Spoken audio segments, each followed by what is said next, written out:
Hello friends, welcome to my classes. I hope you all are doing great. मैं रश्मि श्रीवास्तव। आज हम फिर से बात करेंगे मॉडर्न हिस्ट्री के एक और इम्पॉर्टेंट टॉपिक के ऊपर। सबसे पहले अगर आपने मेरा important topic of modern history का वीडियो नहीं देखा है तो उसे ज़रूर देखिएगा। वहाँ मैंने कुछ टॉपिक शेयर किए हैं। इन टॉपिक्स के अकॉर्डिंग अगर आप स्टडी करेंगे तो आप मॉडर्न हिस्ट्री को बहुत जल्दी कवर कर लेंगे। ठीक है, इससे एक बेसिक स्ट्रक्चर आपके माइंड में क्लियर होता है। तो चलिए स्टार्ट करते हैं हमारा आज का टॉपिक। और फ्रेंड्स, जैसा कि मैं हर वीडियो को स्टार्ट करने से पहले एक बात कहती हूँ कि जब भी हम किसी भी टॉपिक को उठाते हैं तो हमारा जो मोटिव होता है वो सिर्फ ना ही उस टॉपिक को पढ़ना होता है या उसे लर्न करना होता है। हमें उस टॉपिक को इस तरीके से पढ़ना है, चाहे उसके लिए हमें शॉर्ट ट्रिक यूज़ करनी पड़े या कोई भी तरीका अपनाना पड़े, जिससे हमें उस टॉपिक को क्लियर करने में आसानी हो। ठीक है, और वो हमारे माइंड में फिक्स हो जाए। तो स्टार्ट करते हैं हमारा आज का टॉपिक, गांधी इरविन समझौता। क्या कारण थे, क्यों हुआ गांधी इरविन समझौता, किसके किसके बीच हुआ, इसकी शर्तें क्या थी, है ना। चलिए इन सब पर बात करते हैं। और इससे रिलेटेड भी मैंने एक ट्रिक वीडियो बनाया है, उसे भी आप ज़रूर देखिएगा। मॉडर्न हिस्ट्री की प्लेलिस्ट बनी हुई है, वहाँ पर आपको ये ट्रिक वीडियो मिल जाएगा। 1931 की घटनाओं का क्रम है उसमें। ठीक है, तो चलिए स्टार्ट करते हैं। बात है 5 मार्च 1931 की। ठीक है, 5 मार्च 1931 को हुआ था ये गांधी इरविन समझौता। अब बात करते हैं 25 जनवरी 1931 को गांधी जी तथा कांग्रेस के अन्य सभी नेता बिना शर्त कारावास से रिहा कर दिए गए। कांग्रेस कार्यकारिणी समिति ने गांधी जी को वायसराय से चर्चा करने के लिए अधिकृत किया गया। तत्पश्चात 19 फरवरी 1931 को गांधी जी ने भारत के तत्कालीन वायसराय लॉर्ड इरविन, ठीक है, उस समय वायसराय कौन था, लॉर्ड इरविन थे। तो जो उस समय के तत्कालीन वायसराय थे लॉर्ड इरविन, उनसे भेंट की। उनकी बातचीत 15 दिन तक चली। इसके परिणाम स्वरूप 5 मार्च 1931 को एक समझौता होता है जिसे गांधी इरविन समझौता कहते हैं।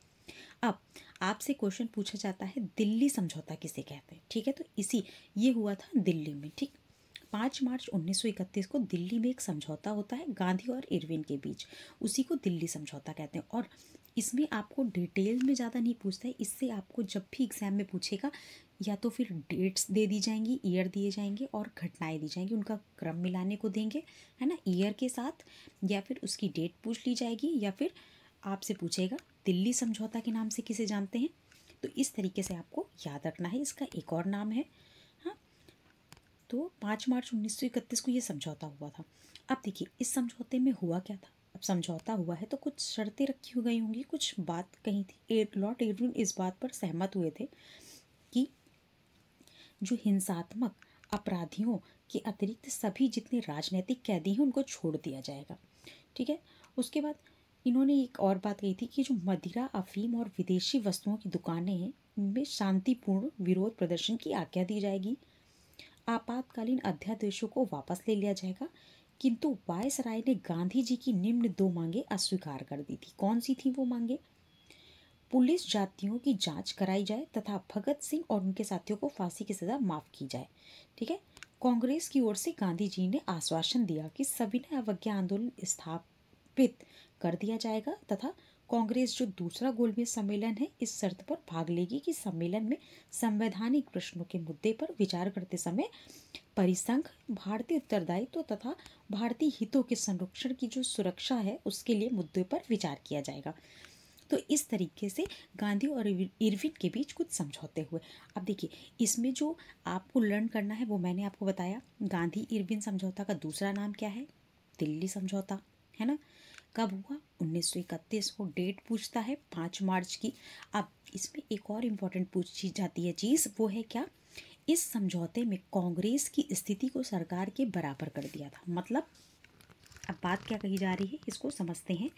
इस समझौते में क्या किया गया था, जो कांग्रेस है और जो सरकार है ना, कांग्रेस की स्थिति को सरकार के बराबर कर दिया गया था।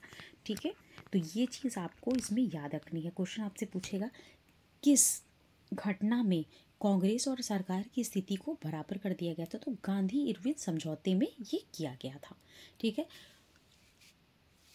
तो इस तरीके से हमने पढ़ा गांधी इरविन समझौता। आई होप आपको ये समझ आया होगा और इससे आपके बस इतने ही क्वेश्चन बनते हैं।